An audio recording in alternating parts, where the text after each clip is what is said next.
प्यारे दोस्तों, अस्सलामु अलैकुम। आज आपके सामने दो दोस्तों की सनसनीखेज, हैरत अंगेज, रोंगटे खड़े कर देने वाली एक वाकया आपके सामने रखने वाले हैं, जहां कब्रिस्तान के मुर्दे खड़ा हो जाते हैं।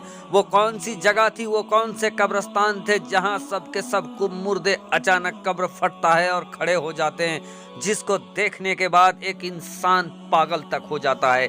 क्या है पूरी दास्तान दोस्तों, रोंगटे खड़े कर देने वाली हैरत अंगेज वाकया आपके सामने रखने जा रहे हैं। तो दिल थाम कर वीडियो को पूरा देखें। चैनल को सब्सक्राइब नहीं किया है तो चैनल को कर लीजिए सब्सक्राइब, बेल के बटन को कर दीजिए ऑन। दोस्तों, सलीम और कलीम मुल्क पाकिस्तान के अंदर दो दोस्त थे, जिनका ये शौक था कि वो जगह जगह पर तफरी के लिए निकलते थे, घूमना फिरना इनका शौक था। नई नई चीज़ों का, हैरत अंगेज चीज़ों को देखना और उनके बारे में जानकारी जमा करना इनके शौक में शुमार था।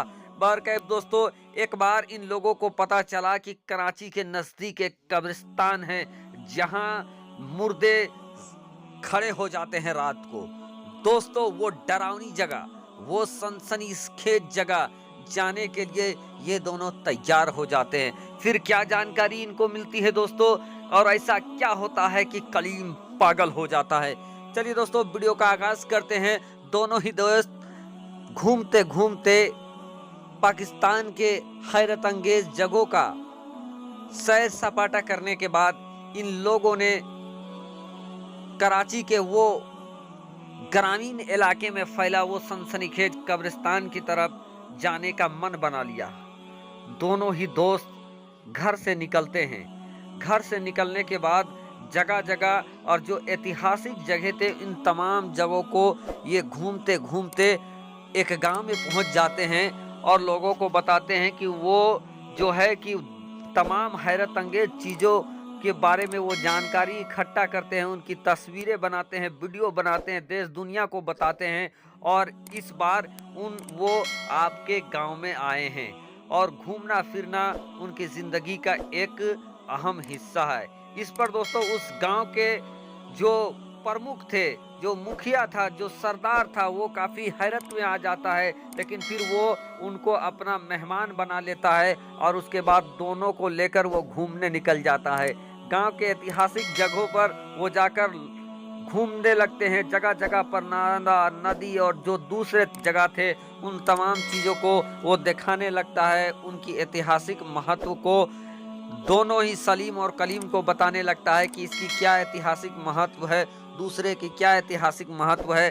बहरकैफ दोस्तों, तमाम चीज़ों को दिखाने के बाद सलीम और कलीम काफ़ी तेज़ी से किसी की तस्वीरें बनाते, किसी की फ़ोटो बनाते, किसी का वीडियो बनाते, सभी चीज़ों के बारे में इकट्ठा जानकारी भी करते जा रहे थे कि आगे चलने के बाद उन लोगों की निगाह एक ऐसे जगह पर जाकर पहुंचती है जहां बैरिकेड जैसा लगा हुआ था, बाउंड्री वाल किया हुआ था। और वो जिस गांव के सरदार के साथ वो घूम रहा था, और जो गांव के सरदार उनको लेकर आगे जा रहा था, उसकी पैर अब रुक जाती है। वो आगे बढ़ने से मुकर जाता है, कहता है कि ऐसा करें, अब चलिए, हम लोग शाम होने वाली है और हम लोग चले घर वापस चलते हैं, क्योंकि वक्त कुछ ठीक नहीं लग रहा है। चलिए, आगे जाना बिल्कुल मुनासिब नहीं है। और ये जो आप जो देख रहे हैं, ये बीच में नदी सा बह रहा है, नाले सा बह रहा है, इसके आगे जाना हमारे गांव का नहीं है, बल्कि दूसरे गांव का हिस्सा है, और उधर जाना ठीक नहीं है। तो ऐसा करते हैं, हम लोग घर लौट जाते हैं। सलीम और कलीम को उस इंसान की बातों से शक हो रहा था। वो सलीम और कलीम ये सोच रहे थे कि जानबूझकर ये कुछ हम लोगों से छिपा रहा था, जबकि सलीम और कलीम छिपी हुई चीज़ों के बारे में ही जानने के लिए आए थे। बहरकैफ उस इंसान के इसरार पर ये लोग घर लौट आते हैं। घर लौटते हैं तो ये देखते हैं कि गांव में शाम होते ही सब धड़ाधड़ दरवाज़ा बंद हो रहा है, किवाड़ बंद हो रहा है, कोई भी इंसान बाहर में नहीं घूम रहा है। सब के सब अपने अपने घरों में जैसे दुबक गए हैं।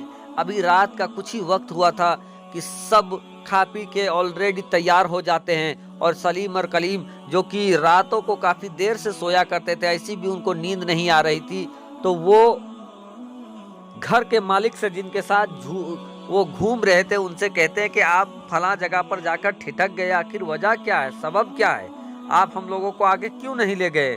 बोला कि छोड़िए, उसके बारे में मत पूछिए, वही बेहतर होगा। लेकिन ये दोनों जिद करने लगे कि आपको बताना ही पड़ेगा कि वहाँ माजरा क्या है। वो इंसान कहता है कि वो जो आगे आप देख रहे हैं वो एक कब्रिस्तान, और बहुत बड़ी कब्रिस्तान है। इतनी बड़ी कब्रिस्तान है कि पूरा आज तक किसी ने घूमा नहीं है। और उस कब्रिस्तान के बारे में कहा जाता है कि वहाँ रात को एक बच्चा निकलता है, कब्र फाड़ कर एक बच्चा निकलता है, और बच्चा देखते ही देखते बूढ़ा हो जाता है, आंखों के सामने से ओझल हो जाता है। साथ ही साथ एक लड़की जो दुल्हन के लिबास से एक कब्र से उठती है और उसके बाद चीखें मार कर रोती है, और रोने के बाद फिर वो गायब हो जाती है। फिर वो कहते हैं कि चांद के 14वीं तारीख को कब्रिस्तान से तमाम जो मुर्दे हैं वो उठकर खड़े हो जाते हैं, और अल्लाहू अकबर की सदाएं अजीब तरीके से गूंजने लगती है। और जो कोई भी उस आवाज़ को सुनता है, चाहे वो पागल हो जाता है, चाहे वो मर जाता है। ये सुनना था कि सलीम और कलीम पहले तो दंग हो जाते हैं, लेकिन बाद में कलीम हंसने लगता है और कहता है कि आप आज के ज़माने में भी इस तरीके के बातों को विश्वास करते हैं।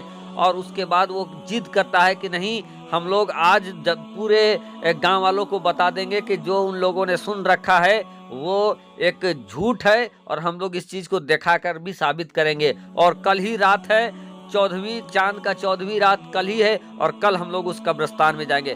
दोस्तों, कल होता है, और लाख मना करने के बावजूद सलीम और कलीम कब्रिस्तान के जानिब चल जाते हैं। उसी कब्रिस्तान में जाकर पहुंचते हैं। रात को सन्नाटा छाया हुआ था, लेकिन उस सन्नाटा को चीरने के लिए ये आपस में मुस्कुरा रहे थे। उसके बाद आग जलाते हैं, आग जलाकर ये इंतजार करते हैं कि क्या होगा।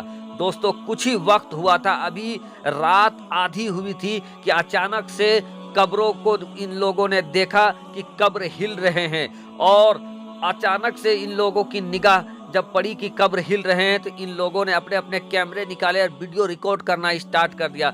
जब कैमरे को इन लोगों ने निकाला तो देखा कब्र फटते जा रहे हैं और वहां से मुर्दे निकल रहे हैं, जैसा कि आपने पोस्टर में देखा है, थंबनेल में देखा है, मुर्दे निकल रहे हैं इतना। और अल्लाहू अकबर की अजीब सदाएं आ रही है। इतना देखना था कि दोनों ही बेहोश होकर वहीं पर गिर जाते हैं। और दोस्तों, फिर सुबह हो जाती है। बेहोशी के आलम में सलीम को किसी तरीके से होश आता है, तो वो उठने के बाद देखता है दोनों जमीन में पड़े हैं। वो पानी निकालकर कलीम के मुंह में मारता है। किसी तरीके से वो देखता है कि उसका जिस्म थरथरा रहा है। वो गाड़ी में लादता है, एक हॉस्पिटल चला जाता है, और हॉस्पिटल पहुंचने के बाद इलाज कराता है। इलाज करने के बाद दोस्तों, सलीम तो ठीक हो जाता है, लेकिन कलीम परमानेंटली वो पागल हो जाता है। सलीम के अंदर भी दहशत थी, लेकिन उस दहशत को हटाने के लिए वो नमाज पढ़ने लगता है, और किसी तरीके से वो भूल कर नॉर्मल हो गया है। लेकिन कलीम अब भी पागल है। ये थी एक दास्तान।